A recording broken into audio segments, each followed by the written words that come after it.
And it gives me great pleasure to introduce Chris Eigland, co-founder of Go One, and Youth Ambassador to the United Nations.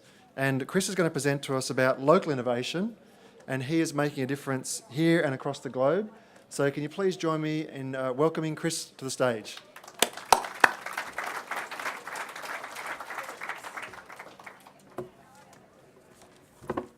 Awesome. Now let's see how the technology works at a technology conference. No? Slides? Ah, sick. It works. There goes my joke for the start, though. So thank you, everyone, for the warm welcome and for the introduction. It's fantastic to be here. I'm born and bred Brisbane. Our head office is literally just across the road. If you know the Big Gun Butcher, in between that and the Naughty But Nice store, that is our office. So feel free to drop by.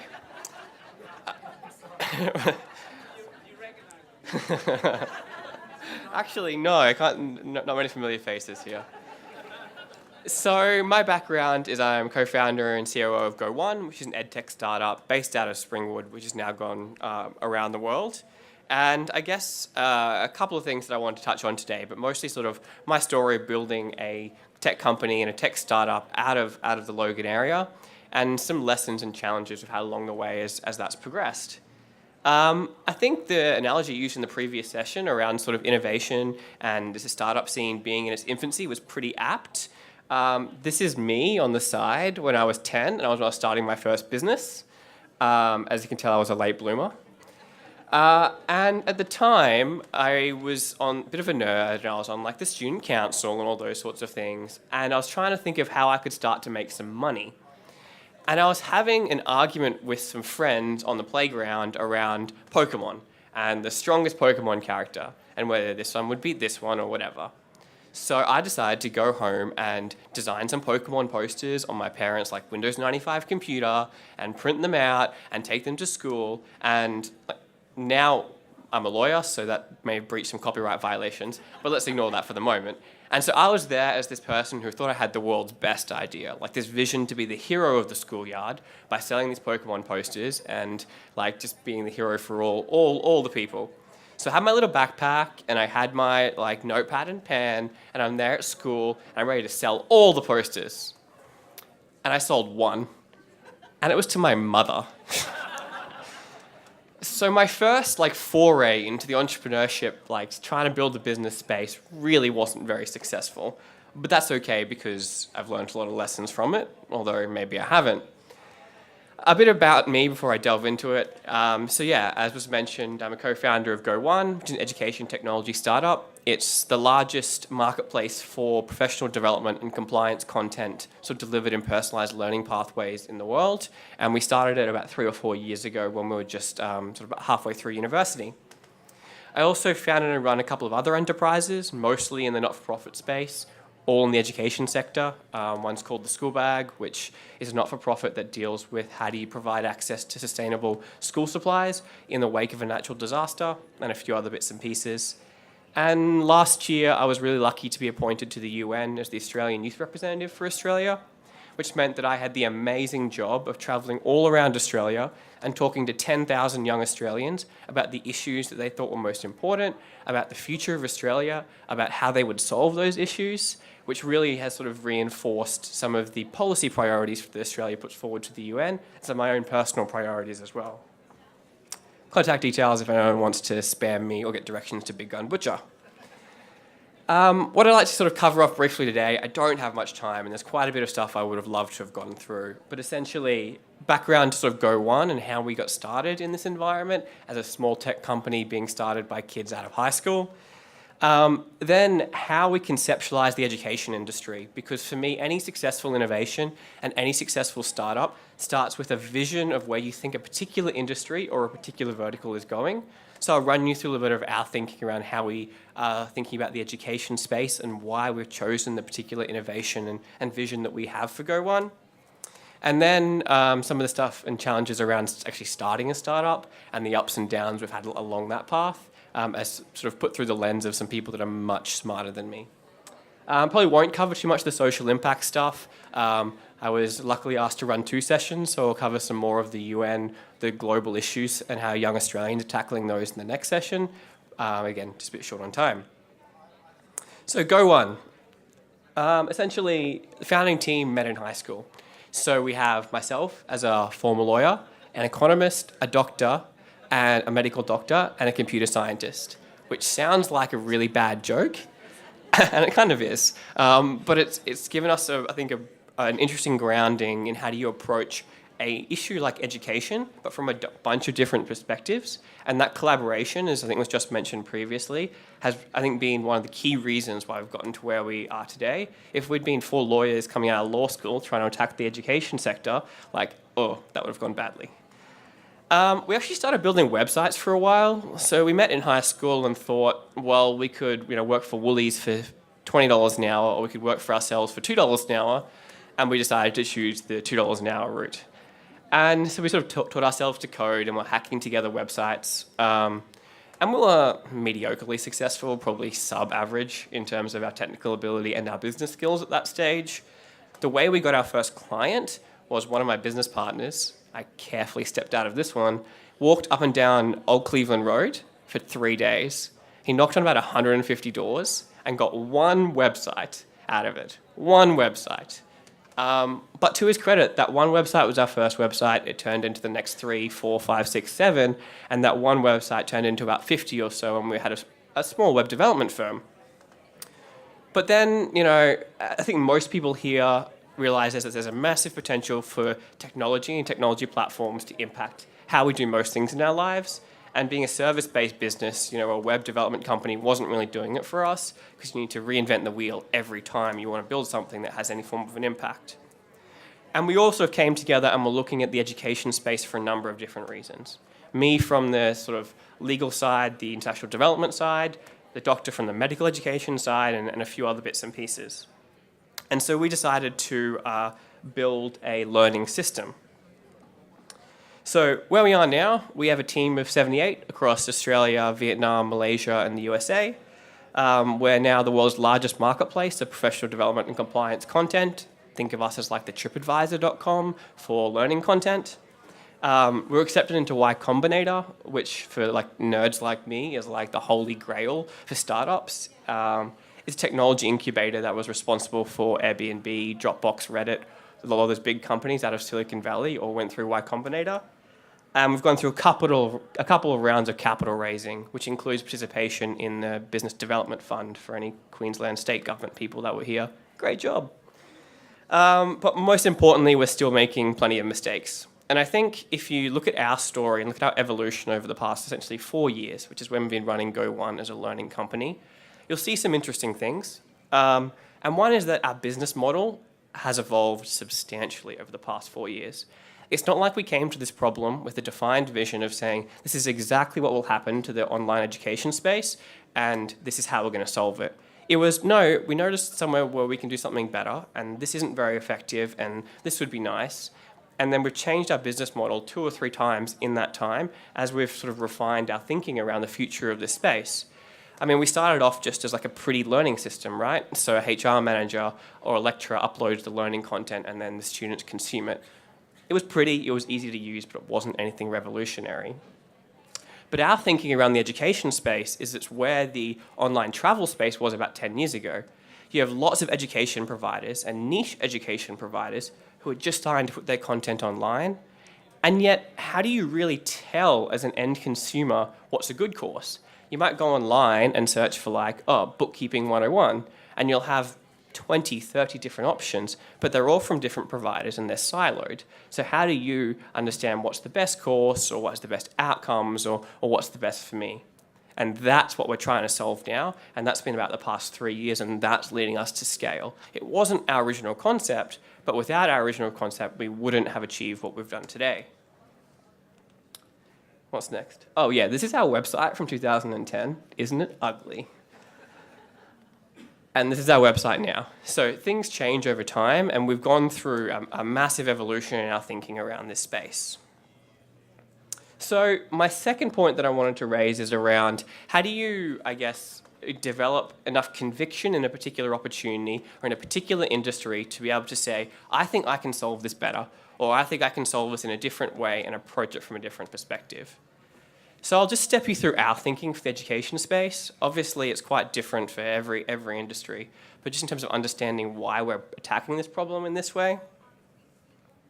So going back 200,000 years, I promise you we won't go year by year. Education took place in a really informal manner. It was oral education, it was personalized education. It was, I'm going to sit down with you and I'm going to teach you about this concept and I'm going to draw it here and read here, and it's all going to be transferred on a one-to-one basis. Then, about 2,000 years ago, we went into what was against, I guess, the start of the commoditization of education, and approaching education from a mass distribution perspective, obviously massively amplified by the Industrial Revolution. But in that process, skipping forward another few thousand years, you end up with education, particularly in the higher education sector, but even in the professional education sector, just something like this. So it's reasonably highly commoditized, and it's also broadcasted out. I'm a lecturer, I'm going to stand up here and I'm going to give a really engaging lecture, but that lecture is supposed to be one size fits all for the 200, 300 students that are in the audience. I can maybe be lazy and in my pajamas in bed watching it from home, but it's the same education element. And for us, what motivates us is we are really, really excited about the future of learning, because we think it's only in the past 10 years, maybe even less than that, 3, 4, 5 years, that we now have the tools to change that paradigm.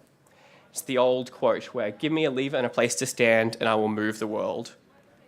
So we see education as the lever and technology as the fulcrum. But what technology? Because everyone has 9 iPads and everyone has a Kindle and everyone has all these things, and do you go home and study Financing 101 when you get home at night, or do you jump on Netflix? Technology by itself is not the answer, and therefore we'll see a massive evolution in, I think, curated technologies over the next few years in the education space, which will be in a bunch of different areas. And so there's lots of things that are thrown around when you think about education. You think about augmented reality, you think about virtual reality, you think about artificial intelligence, voice learning, all these bits and pieces, right? And so for us, it's a way of going back to where we were nearly 200,000 years ago in terms of how do you create really, really intimate, personalized learning experiences in a way that's on scale. How do systems help you learn in a way that suits you and not who suits Joe Bloggs next to you or next person. And that's happening in a lot of different ways, which we're exploring. A lot of other people are exploring. I mean, augmented reality is going to change how we learn and how we interact with data overlaid across our environment, and that's becoming more and more mainstream.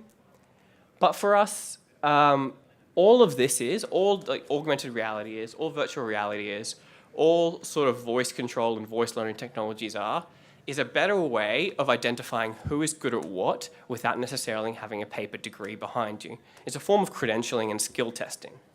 So whereas you used to get a certificate, congratulations on completing Financing 101, and that judges you competent in that area, how do you know who actually is really good at bookkeeping versus the more strategic CFO thinking? How do you actually understand the intimate details of what someone's strengths are and what they need to learn next? Now, LinkedIn tried to do this through endorsements, but they're kind of easily gamed. It's just like me voting for someone else saying, yep, you're really good at this. And that led to one of my colleagues having Scandinavian ski walking as his top endorsement for 9 months when he was looking for new jobs. I may have voted for that as well. But so for us, and where we see the education space going, and what motivates our vision to have the world's largest aggregator of professional development and compliance content, is driven by 2 things. One, it's driven by a belief that many jobs are at risk in the next 20 to 30 years through automation. I mean, the latest Economist study said that 40% of jobs in the US are at risk of becoming obsolete in our lifetime. And there's going to be a massive reskilling challenge that governments will need to deal with. So how do you make that scalable? And second, it's about how do you create transparency and personalized learning experiences in the professional development space. If I'm a junior salesperson and I want to become a sales manager, how do I know what I need to learn? How do I find a way to gain those skills that's not kind of biased or default? That's the challenge which we're trying to solve. And so Go1 was born. Now, the final thing which I wanted to touch on was just a little bit of a lens on how to view starting a startup, at least from our experience and the experience of some of the people we've worked with. My business partner loves to show me this graphic whenever we have a bad day in the office. So for him and for myself as a former lawyer, oftentimes working in a big company can feel like you're kind of spinning your wheels a little bit, whereas working in a startup just feels like you're pushing a boulder up a hill every day. And honestly, every day I'll go into the office and every day my to-do list of 6 things will just get completely scrapped because there'll be 9 other things that have come up overnight. And so there's a whole bunch of challenges which you need to learn. Running a business, managing people, how to do term sheets for capital raises, how to do contracts, how to do privacy statements, how to do data security when you start working with government entities. We've had to teach ourselves so many things along this path, and mostly it's just by trial and error, that it definitely seems like sort of pushing a boulder up the hill. Now, this is my favorite sort of diagram of running a startup, and it's called the startup curve, and it's by a guy by the name of Paul Graham, who is one of the fathers of Silicon Valley and runs Y Combinator, the technology accelerator. And he judged your success based on your happiness over time. So let's get this started. So before startup, right, you might not be super happy. Yeah, you might not be crazy happy. You might not be depressed. You're having a pretty happy life, progressing as you'd like to progress, right? And then you start your startup. And you're like, man, everything is amazing. I'm going to be the Airbnb of dog walking, and I am going to crush this and have a great life and change this industry, and I'm going to be on the cover of Forbes, and this is going to change 1 million people's lives. And then reality sets in, and you realize, oh, damn it, how do I get dogs on the Airbnb platform? Do I do cats? But now I've got some bug in my software that means people who aren't qualified are now walking dogs, and there's some random down the street who's walking 20 dogs in one day, and how do I deal with the regulation? And now I need 20 people, and it snowballs. It's how do I build a system or a product that's scalable? How do I make sure I've got the right market need? How do I get the right team around me? And it really can feel like the world is collapsing around you. Then you have the trough of sorrow. The Airbnb founders famously said that they had 1,000 days of sorrow. So that's something to think about before, when you're going through the process of trying to encourage innovators or start a company yourself. They had 1,000 days of sorrow. They racked up 3 credit cards of debt, and they started selling branded cereal to build their platform. They themed it to the American election and sold Obama-O's and Captain McCain's. And that's how they paid to build their platform, right? In their 1,000 days of sorrow. And in there, there's an opportunity, that there's a market that can be done better and can be addressed. And it's, how do I do that? How do I try this, then try that, then try this, then try that, and fail here, but learn from that, and just push through until you know you've found something that actually works. Then you get to the wiggles of hope. This is where it plays with you, and you'll sign a big client, and you'll think you're winning, and then your system will crash and they'll leave. Or you'll do something, and you'll get you'll hire 3 amazing account executives, and then they'll get poached by a competitive company or things like that. It's how you are essentially trying to scale at the same time as still not conceptualizing the solution perfectly, and that's normal. That's absolutely normal. This is the normal curve for a startup. Stripe, the payment processor, I think they're valued at about $3 billion now. They got through the wiggles of hope by manually processing things. So what they're famous for and what they became popular for was instant and automated creation of merchant accounts with banks. What was actually happening behind the scenes was you would email them, one of their people would call the bank, set up your merchant account, and then email you back within a day. So this automated system was actually just the Stripe founding team staying up 20 hours a day and calling the banks. But they were validating their business model and validating the demand before they could invest the immense resources in authenticating in with all the bank systems, which would have been a nightmare. Finally, you achieve the holy grail of product market fit, and you scale. That's the dream. And so this data to inform this curve has been collected over a number of about 12 years, working with about 1,000 startups across Silicon Valley. And it definitely is accurate for us. I think we're hopefully in the wiggles of hope, but hopefully coming towards the end of the wiggles of hope in our journey. But I think one thing that's often forgotten about this curve, very last point, is the skills it takes and the importance of the right mentoring and encouraging environments to actually navigate this, because it can be a really, really taxing and challenging experience. Like, when the reality sets in, the job of the founders is to recruit a good team and recruit people around you, keep people motivated, keep conviction in your original idea. And sometimes it's you pulling together people and partnerships and collaborations when you yourself have like really significant doubts if this is going to work. Then you move through the experimenting and the sorrow. And it's about how do you motivate and assure not only your own team, but your partners, people that have taken risks on you. Areas that and individuals and companies that have said, yeah, we'll give you a shot. How do you like build yourself up as a manager, as a leader to be able to do that? And then when you hit scale and when you hit that product market fit, it's about how do you build a company and how do you build an organization that is something that you're actually proud of, that has the right culture, that brings in the right people, that behaves in the way you want it to behave. I mean, you've seen Uber in the headlines recently for a number of things, potentially criminal things about their behavior, but that's all driven by company culture. I mean, there was an article in the New York Times about Uber many years ago where the Uber employees were joining Lyft, the competitor, and requesting rides and then cancelling them so all the Lyft drivers would be busy and then the Uber drivers would be the ones that were available. That was many, many, many years ago. So this corporate culture that's led to some potentially criminal activities around how they monitored the government regulators was started a long time ago, well before Uber hit the scale section. So it's about how do you support and provide the right guidance and advice to these people that are going out on their own and trying something new and helping them to build a company that they'll be proud of, but that the Queensland community can be proud of as well. Thank you. Good luck if you're building or encouraging, and yeah, get in contact if you want.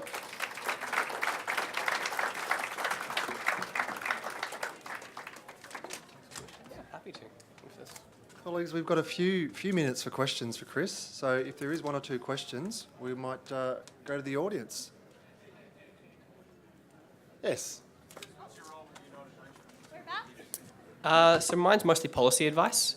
So every year the UN appoints a youth ambassador from every UN country, and they're responsible for essentially consulting and then recommending policy for the youth-related issues at the UN. And the big ones during my tenure have been education equality, gender equality, LGBTIQ issues, and cybersecurity and cyberbullying. So that's primarily the areas there. This year I've also been appointed to UNESCO as a commissioner, so I'm responsible for administering grant programs that pursue the aims of education equality, social inclusion, and cultural inclusion. The UN is a really interesting beast. Going from the startup world to part-time working for the UN has been interesting. I spent 45 minutes in a negotiating session once in the UN, arguing over whether it was a comma or a full stop. And if you compare that to like startup life, where you're like trying to send 9 emails at once and get things out the door.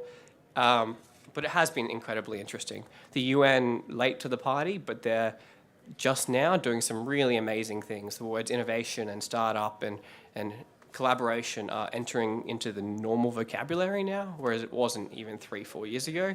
So I think you can expect to see some pretty cool things coming out of the UN in the next few years. How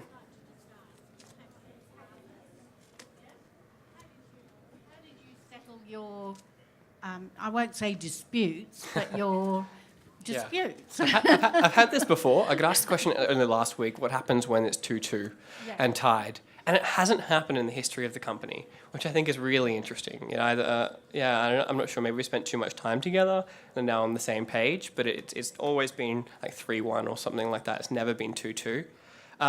But having said that, there's definitely 2 of us that are more active in the business strategy and in the business direction, and 2 that are really operational, really good at getting things done. So usually the 2 sort of more strategic people play the role in the fundraising and the market direction, and then the 2 operational individuals are doing things that are slightly different in scope. So it's not usually a clash of priorities. Otherwise, paper, scissors, rock.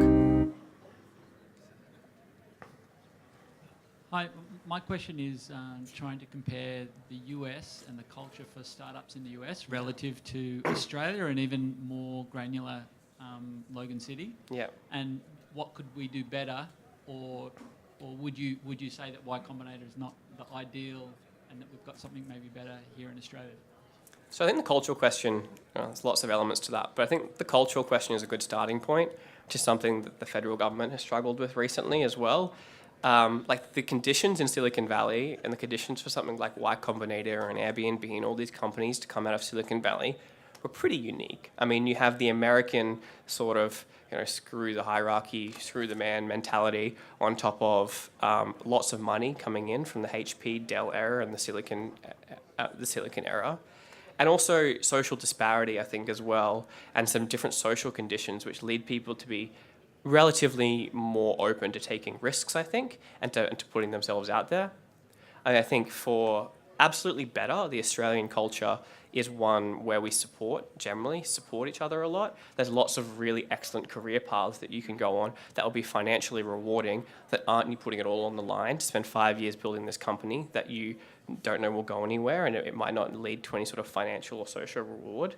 So I think there is a challenge there that Australia is grappling with at the moment around how do you encourage people to leave a pretty secure position and a pretty defined career to try something on their own, or how do you encourage young people straight out of university to take that risk rather than going on a grad position for somewhere, or picking one of the routes which all their friends and family have done.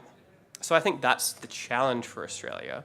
I think what Australia has that the US doesn't, which puts Australia in a really great position, which has worked really well for us, is the geographic distribution. Our largest growth area in the last 12 months has been Asia Pacific, Southeast Asia. And we tested our product thoroughly and achieved some scale in the Australian market, and then just jumped across to Malaysia and Singapore and Vietnam and have sold it there successfully as well. So we were able to incubate our idea in a relatively stable, mature, open market without too many competitors.